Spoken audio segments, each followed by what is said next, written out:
বর্তমানে এইসব এআই ফটোগুলো কিন্তু ফেসবুক, ইউটিউব, টিকটক এবং আদার যত সোশ্যাল মিডিয়া প্ল্যাটফর্ম রয়েছে সেগুলোতে কিন্তু বিপুল পরিমাণে ট্রেন্ডিং এ রয়েছে। সো আপনার ছবি দিয়ে কিংবা যে কোনো ছবি দিয়ে আপনারা কিভাবে এ ধরনের এআই ইমেজগুলো ক্রিয়েট করবেন সেটি দেখাবো আজকের ভিডিওতে। সম্পূর্ণ ভিডিওটি দেখতে থাকুন। এন্ড সবথেকে ইম্পর্টেন্ট বিষয় হচ্ছে আপনার যদি চ্যাটজিপিটি প্লাস সাবস্ক্রিপশন নাও থাকে তবেও আপনি এই ফটোগুলো ক্রিয়েট করতে পারবেন। সো কিভাবে দুইটা প্রসেসই আমি দেখাবো, চ্যাটজিপিটি প্লাস হচ্ছে ওয়েবসাইট। তো ভিডিওটা সম্পূর্ণ দেখতে থাকুন। আই হোপ এই ভিডিওটা দেখার পরে আপনি এই ধরনের এআই ফটো তৈরির ক্ষেত্রে আর কোনো সমস্যার সম্মুখীন হতে হবে না। সো চলুন শুরু করা যাক। প্রথমে আমি দেখিয়ে দিচ্ছি কিভাবে চ্যাটজিপিটির মাধ্যমে আপনারা এই ধরনের ইমেজ তৈরি করবেন। আর আমার এই চ্যাটজিপিটিতে কিন্তু কোনো ধরনের সাবস্ক্রিপশন কেনা নেই। এখানে দেখতে পাচ্ছেন গেট প্লাস আমাদেরকে এখানে ইনভাইটেশন করছে আপগ্রেড করার জন্য, কিন্তু বাট আমরা এটা ফ্রিতেই করতে চাচ্ছি। তো ফ্রিতেই করার জন্য এখানে আমরা দেখতে পাচ্ছি এখানে প্লাস আইকনটি, এই প্লাস আইকনের উপর ক্লিক করব। তারপরে অ্যাটাচ ফটোর উপর ক্লিক করে যে ফটোটা আমরা এআই তে কনভার্ট করতে যাচ্ছি সেটা গ্যালারি থেকে এখানে নিয়ে আসব।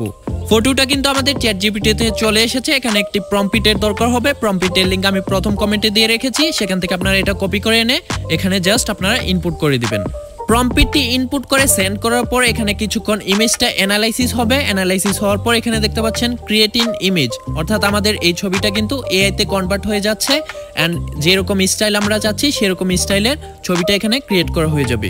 সো ফাইনালি কিন্তু আমাদের ইমেজটা জেনারেট করা হয়ে গেছে। চ্যাটজিপিটিতে যেরকম স্টাইলই আসুক না কেন ওয়েবসাইটে কিন্তু খুবই দারুণভাবে এটা জেনারেট হয়। তো চলুন দেখে আসি চ্যাটজিপিটি ছাড়াও কিভাবে ওয়েবসাইট থেকে আরো দারুণভাবে এ ধরনের ইমেজ জেনারেট করব। এট ফার্স্ট আপনারা যে কোনো একটি ব্রাউজারে চলে যাবেন। আমি এখান থেকে ক্রোম ব্রাউজার ইউজ করছি। তো ক্রোম ব্রাউজারে আসার পর এখানে আপনার সার্চ বারে লিখবেন grok.com।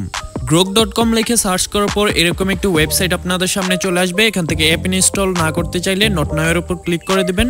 তো ফার্স্ট অফ অল আমাদেরকে এই ওয়েবসাইটের মধ্যে একটি অ্যাকাউন্ট ক্রিয়েট করতে হবে। তো তার জন্য এখানে যে সাইন আপ বাটনটি দেখতে পাচ্ছেন এই সাইন আপ বাটনের উপর ক্লিক করবেন। এন্ড দেন সাইন আপ বাটনের উপর ক্লিক করার পর এখানে ভেরিফাইং হচ্ছে। ভেরিফাইংটা হয়ে গেলে আমরা গুগল অ্যাকাউন্ট কানেক্ট করে এখানে সাইন আপটা কমপ্লিট করতে পারবো। এখানে সাইন আপ উইথ গুগলের উপর ক্লিক করে যে জিমেলের মাধ্যমে আপনারা এখানে অ্যাকাউন্ট করতে চাচ্ছেন সেই জিমেলটা এখান থেকে সিলেক্ট করে দিন। তারপরে এখানে কন্টিনিউর উপর ক্লিক করুন। কন্টিনিউর উপর ক্লিক করার পর আমাদের এখানে সাকসেসফুলি ভাবে অ্যাকাউন্ট ক্রিয়েট করা হয়ে যাবে। এবার নিচের দিকে লক্ষ্য করুন, এখানে অ্যাটাচ অপশন রয়েছে। অ্যাটাচ অপশনে ক্লিক করে এখান থেকে সিলেক্ট ফাইল থেকে আপনি যে ইমেজটা নিয়ে আসতে চাচ্ছেন সেই ইমেজটা এখান থেকে সিলেক্ট করে নিন। তো আমাদের এখানে ইমেজটা চলে এসেছে। এখানে আমাদেরকে একটি প্রম্পট দিতে হবে। প্রম্পটের লিংক আমি প্রথম কমেন্টে দিয়ে রাখবো। আপনারা প্রথম কমেন্টটা চেক করলেই আপনারা সবগুলো প্রম্পট পেয়ে যাবেন। বেসিক্যালি সবাই এই প্রম্পটটি ইউজ করে থাকে। তো এটার সাথেও আমি আরো কিছু প্রম্পট দিয়ে দেবো আপনাদেরকে, সেই প্রথম কমেন্টে চেক করলেই সবাই পেয়ে যাবেন। তো এটা আমরা এখান থেকে কপি করে নিচ্ছি। কপি করে নেওয়ার পর আমরা এখানে what do you want to know এখানে আমরা পেস্ট করে দিচ্ছি। পেস্ট করার পর আমরা সেন্ড করে দিচ্ছি। তো সেন্ড করার পর এখানে রিডিং অ্যাটাচমেন্ট, এখানে যে এআই সিস্টেমটা রয়েছে তারা এটাকে একটু অ্যানালাইসিস করবে। অ্যানালাইসিস করার পর সাকসেসফুলি ভাবে একটি ইমেজ এখান থেকে জেনারেট করে দিবে। সো ইমেজটা কিন্তু জেনারেট হচ্ছে, একটু ওয়েট করুন। আমাদের ইমেজটা কিন্তু সাকসেসফুলি ভাবে ক্রিয়েট করা হয়ে গেছে। আমরা এখানে যেরকম স্টাইলের ইমেজটা ইনপুট করেছিলাম আউটপুটটা কিন্তু এনিমি টাইপের খুব সুন্দর একটি ইমেজ আমরা জেনারেট করতে পেরেছি। তো এখান থেকে সেভ ইমেজের উপর ক্লিক করে আমরা এখান থেকে গ্যালারিতে এটা সেভ করে নিতে পারবো।